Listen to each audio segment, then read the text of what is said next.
¿Cómo están? Les saluda Dorothy Poroso Ulloa, estudiante de Psicología de la Universidad Técnica Particular de Loja. En esta oportunidad quisiera compartir con ustedes los resultados de una investigación correspondiente a la Cátedra de Psicoética, con el tema Ética de la hospitalización del enfermo mental, la vida intrahospitalaria, sus dilemas éticos y la internación compulsiva.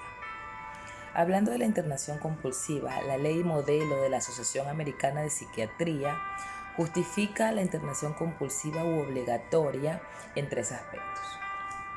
Cuando existe un padecimiento de enfermedad mental grave, un trastorno de la personalidad en el que el paciente pueda producirse un daño irreparable, un daño irreversible hacia sí mismo o, en su defecto, serios agravios a terceras personas.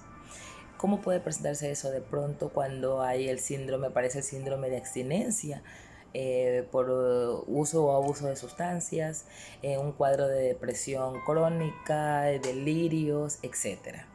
Entonces, en estas situaciones es cuando es permitida la internación compulsiva, ¿no? O internar a una persona sin su consentimiento, sin su permiso.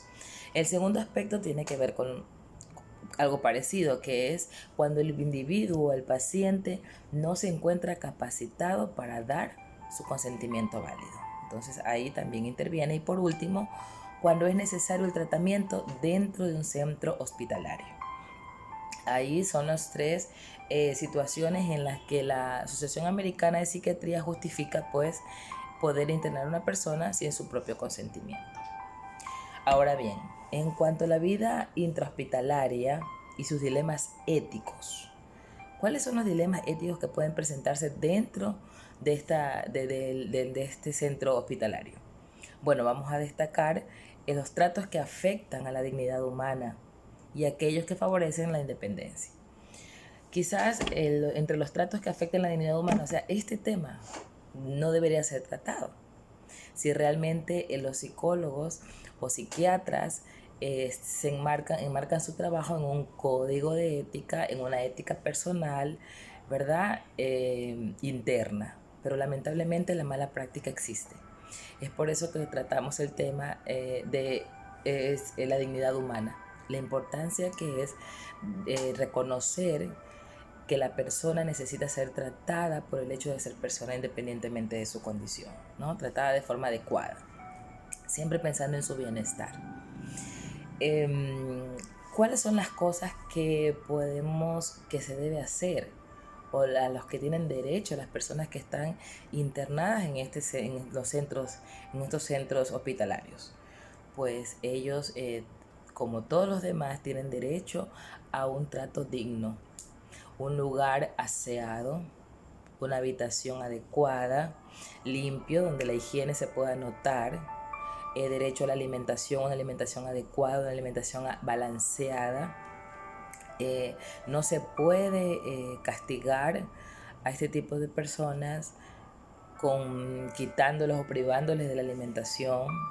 Eso es algo que no se puede hacer a menos pues que haya una prescripción médica concreta. Ningún tipo de abuso físico corporal está permitido, ningún tipo de abuso corporal está permitido físico. Estas son algunas de las cosas que pueden hacer reconocer que el paciente o esa persona que se encuentra incapacitada en alguna forma sigue siendo persona, sigue siendo un individuo al que debemos tratar, al que debemos cuidar, porque lamentablemente no puede valerse por sí mismo en esta circunstancia, ¿verdad? Una de las cosas que pueden también ayudar en su recuperación, podríamos decir, tiene que ser partícipe de diferentes actividades, de varias actividades que se hacen dentro del centro. Es muy bueno que participe en grupos, que sea parte de coreografía, sea parte de actividades diversas, que pueda usar las instalaciones, dependiendo del caso, obviamente, que pueda ser visitado por sus familiares, por amigos, por conocidos, más que todo aquellos pacientes que solo están internados por una crisis es decir, que están de paso en el centro, que no se van a quedar para siempre ahí, porque hay el otro grupo de pacientes pues que están solamente por un periodo de tiempo, más no para quedarse permanentemente en el centro. Entonces estas personas deben ser tratadas según su necesidad.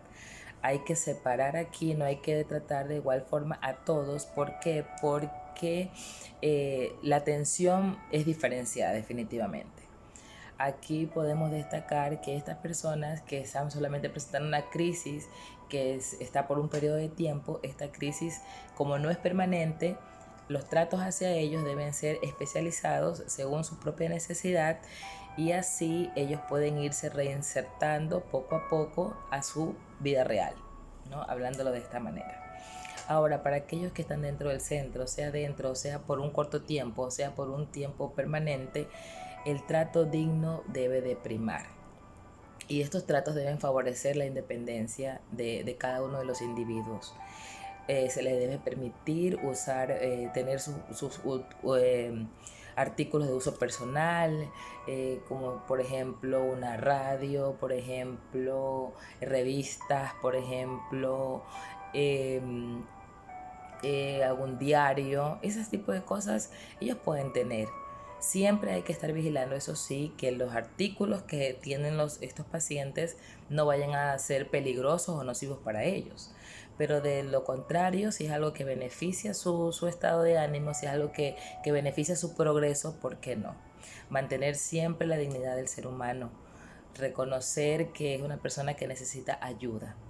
Esto va a hacer que definitivamente el trabajo dentro del centro hospitalario denote una ética profesional, donde los principios psicoéticos se reflejen, donde se refleje la autonomía, donde se refleje la justicia, la equidad, para así asegurar el bienestar de cada uno de los pacientes o de los clientes.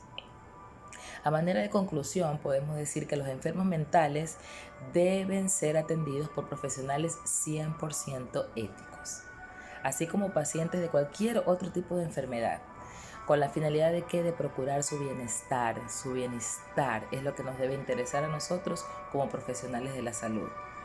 Las instituciones de salud deben enfocarse en una atención personalizada de acuerdo a la necesidad de cada uno de sus pacientes, de cada uno de sus clientes. Aunque esto complique un poco, aunque esto incremente costo, ya hay una parte ética que debe primar en cada uno de nosotros, y es el trato digno que merece cada individuo, independientemente de su condición. Así que la ética en la hospitalización del enfermo mental debe estar inmersa en estos principios psicoéticos básicos: la autonomía, la justicia y, ¿por qué no?, la beneficencia. Muchas gracias.